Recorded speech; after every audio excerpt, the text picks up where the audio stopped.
सस्मिता महांती ओडिया रसोई चैनल रे आपण मानकु बहुत बहुत स्वागत। आज मु छेना पोड़ तैयारी करी आपण मानकु देखेबी जोटा कि मु माइक्रोवेव रे करबिनी एटा को मु करबी कढ़ाई रे। बहुत परफेक्ट हबो एटा। तेबे चलंतु तैयारी करिबा छेना पोड़। छेना पोड़ तैयारी करिया पई मु एठी 2 लीटर खीर नेची। वर्तमान खीर को टिके फुटै देबा भलो भाबरे कारण एथिरा मु छेना तैयारी करिबा।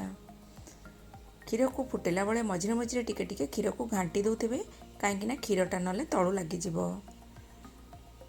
जिते क्षीर रे फुटवा स्टार्ट हम से आम ए लेमन जूस दबा माने लेंबू रस दे पारती कि भिनेगार भी दे पारती जोटा आपण मन पाखे थी सेटा आपण यूज करेंगे।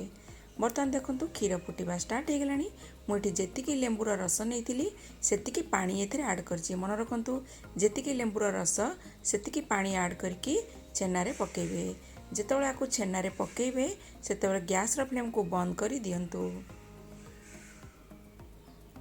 कहीं ना छेनाटा टाण हो नले लो कर दियंतु पूरा सिम कर दियंतु। बर्तमान देखो धीरे धीरे टिके टिके करी मु ऐड करिवे। जदि न छिंडबा आ टिके लेमन जूस एथरे ऐड करिबा। एमती करिकी गोळौथिबे देखिबे धीरे धीरे छेनाटा छिड़ी जिवो। बर्तमान देखो छेनाटा छिड़ी गलानी। गैस रो फ्लेम को लो कर देइथिली छेना छिंडिला बेले।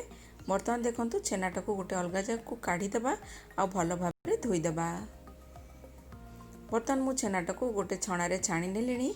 बर्तमान एथरे टिके पानी पकेकी आको धोई दबा कारण जो लेंबू रस पकेची काले खट्टा लागिबो सेथिपई टिके धोई देले आर खट्टा अंशटा कमी जिवो। बर्तमान धीरे धीरे पानी ऐड करके मु आको भलो भाबरे धोई देबी। धोई देला परे आमे गोटे जगह को काढ़ी दबा आउ ठंडा हवा पई रखी दबा।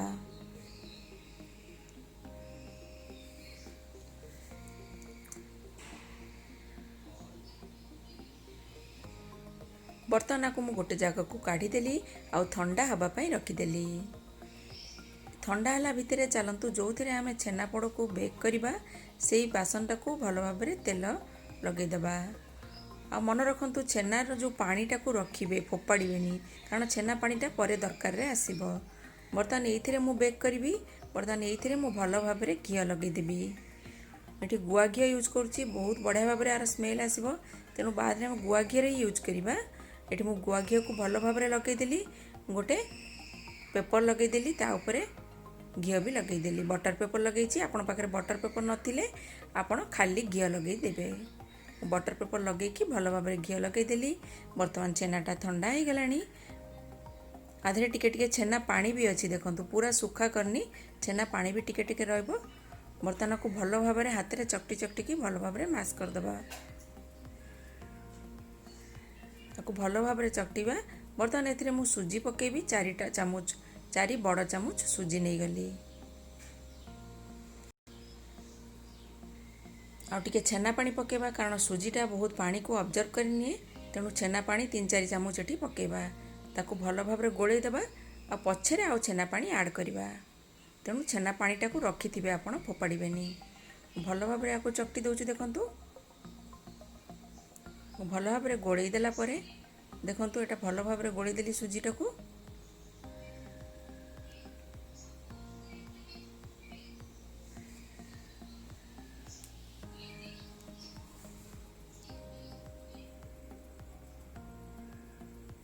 बर्तन को कभर करके रखीदबा कारण सुजीटा फुलिबो।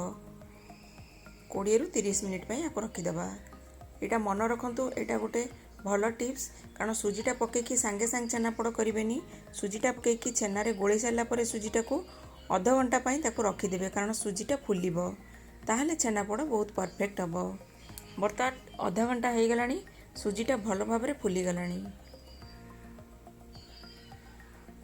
सुजीटा फुलीगला आउ थे भल भाव में एमती गोड़े दबा। सुजीटा फुलिबा निहाती दरकार तेणु अध घंटा रखीदे। सुजीटा गोलेला अध घंटा रखीदे। बर्तमान ये मु चीनी ऐड करी। मिठा आपण पसंद अनुसार जी दरकार आपण करेंगे। मुझे 6 बड़ चामच चीनी ऐड करची। चाहिए आपण अधिका भी ऐड करि पारंती कि कम करि पारंती किंतु 6 बड़ चामच पूरा परफेक्ट रहिबो छेनापोड़ पई। मुझे 6 बड़ चामच चीनी ऐड करदेली। बर्तमान किसी काजू को छोट छोट काटिकी रखी पकईदबा।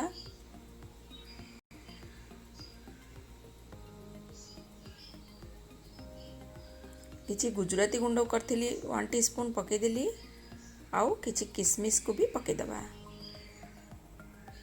बहुत बढ़िया भाव में यहाँ हम आपण मैंने घरे थे तैयारी करंतु एकदम परफेक्ट छेनापोड़ हम। एटी गुआ घी मु 3 चामच पकेदेली।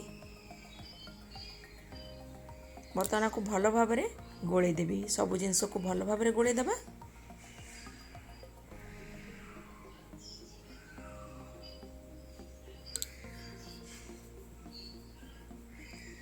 बर्तमान भल भाव में आपको गोले देला परे केक टिन को ट्रांसफर कर नबा। बर्तमान ए ट्रांसफर कर नेली।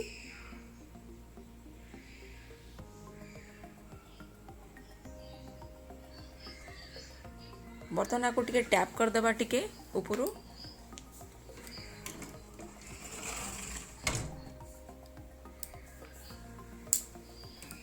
बर्तमान चलतु बेक करवा।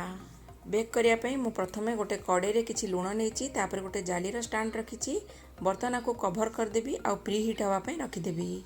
एमती बड़ जगह गोटे नियंतु ना छेनापोड़टा काले फुलिला पर लगिज से गोटे एमती जगह नहीं जाइए जोटा कि लगनी छेनापोड़टा फुलिले। बर्तमान आपको कभर कर देकी प्री हिट हाँपाई रखीदी। बर्तमान यहाँ प्री हिट हो गला। बर्तमान माने गरम हो गला परे आमे छेनापोड़र जो जगटा को आ भितर रखा।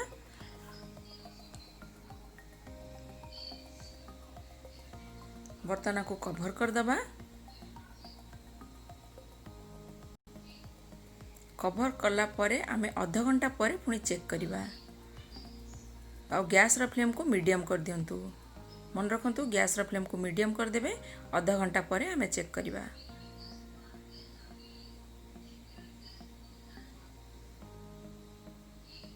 बर्तमान आधा घंटा हो गलानी। बर्तमान मु चेक करिबी। देखंतु एटा जम्मा हेइनी भल भाव में। बर्तमान को पुणी कभर कर दबा। आ 1 घंटा 10 मिनिट पई आको पुणी मीडियम फ्लेम रे बेक करिबा। मन रखंतु प्रथमे आधा घंटा तापरे 1 घंटा 10 मिनिट टोटाल 1 घंटा 40 मिनिट। आपणकर जदि गैस रो फ्लेम ऊपर डिपेंड करे आपणकर शीघ्र भी हो जाई पारे जदि फ्लेम ठीक से देथिबे। देखंतु 1 घंटा 40 मिनिट परे एटा पूरा परफेक्ट हो जाइछि। आपण मझिरे थरे चेक कर देबे। जदि मझिरे हो जाइथिबो ताले आपण बाहर कर देबे। एमती लाल लाल हो गले देखिए ऊपर आपड़ जानवे जे छेनापोड़टा हो जाइए बाहर करदे। मो टोटाल 1 घंटा 40 मिनिट लगिला। बर्तमान आपको मु काढ़ीदेवी आ ठंडा हाँपाई रखीदेवी। बर्तमान यहाँ टिके ठंडा हो गला। बर्तमान मु साइड रो एमती छड़ी दूची कारण साइड रे लगी मु छड़ी दूची। बर्तमान यहाँ गोटे जगह को ट्रांसफर कर दबा। केते बढ़िया भाव में आप छेनापोड़ घरे तैयारी करि परिबे। आपण माने घरे आकु थरे तैयारी करंतु। आ जदि मोर वीडियो आपण मानकु भल लागिबो तेबे मो वीडियो को लाइक करंतु, शेयर करंतु आ मो चैनल को सब्सक्राइब करिया को भूलंतु नहीं।